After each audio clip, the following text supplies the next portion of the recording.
Thank you, Chair. And Minister, I think on foot of our debate yesterday evening in relation to our fire service, this is very disappointing. Your amendment is very disappointing. I mean, we heard from our firefighters, if we were to look at the hourly rate, they're on 90 cents an hour.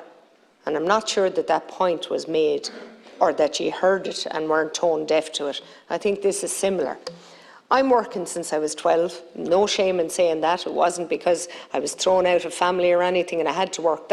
They were just different times. I had a job in our local shop, and I will say this for my employer.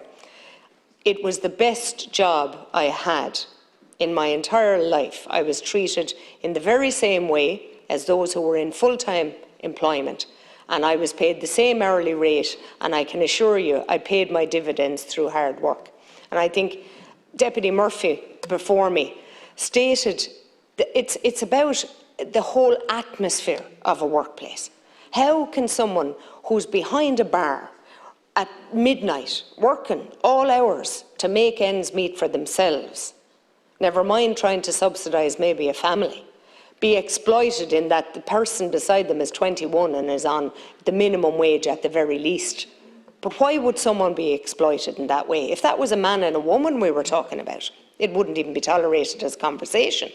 So I think this is timely. And your amendment, look at, please, see sense. We have people in the gallery who are going to be making decisions on our behalf as we get older.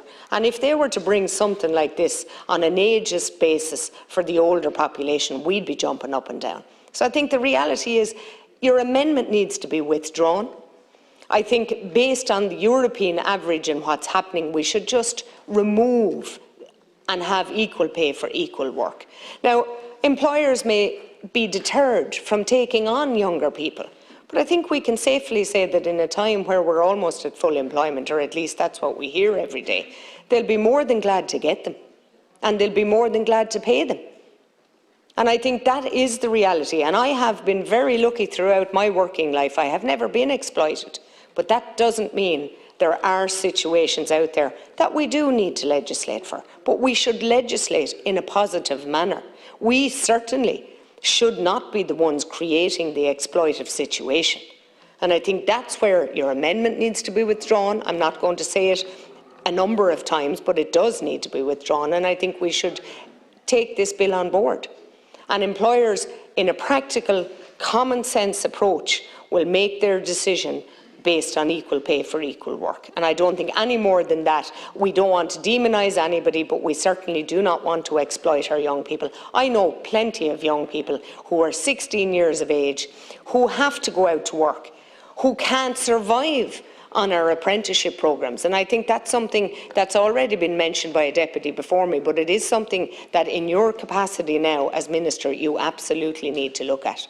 Our apprenticeships, we need to get them underway. We are way behind the curve on a European average to our young people taking up apprenticeships, and we need them badly, but they're not being encouraged. As a matter of fact, they're being deterred, very much being deterred. And there's probably of our students in the gallery, they may all well be in college, but we should be paying equal value on apprenticeship programmes, because that's what our environment dictates today. And I think anybody who isn't academically brilliant, including myself, I left school at 14 and I didn't suffer the consequences because my mindset was, whether you think you can or you think you can't, you are right. And that is something that I don't believe we have enough of today, because simple stuff like we're doing here today deters and discourages people.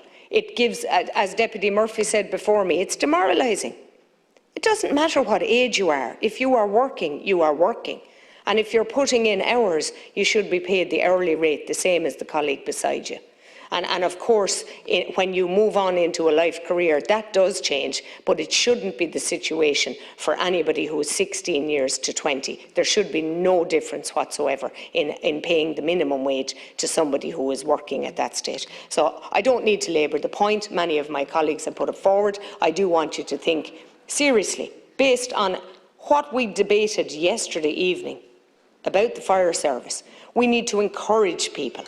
And we absolutely have to have a level playing field. And as I said, being near full employment, we have to ensure that we have not just a moral compass and a social justice about this, but what we absolutely have to have is a good feeling about the people we elect working in our favour.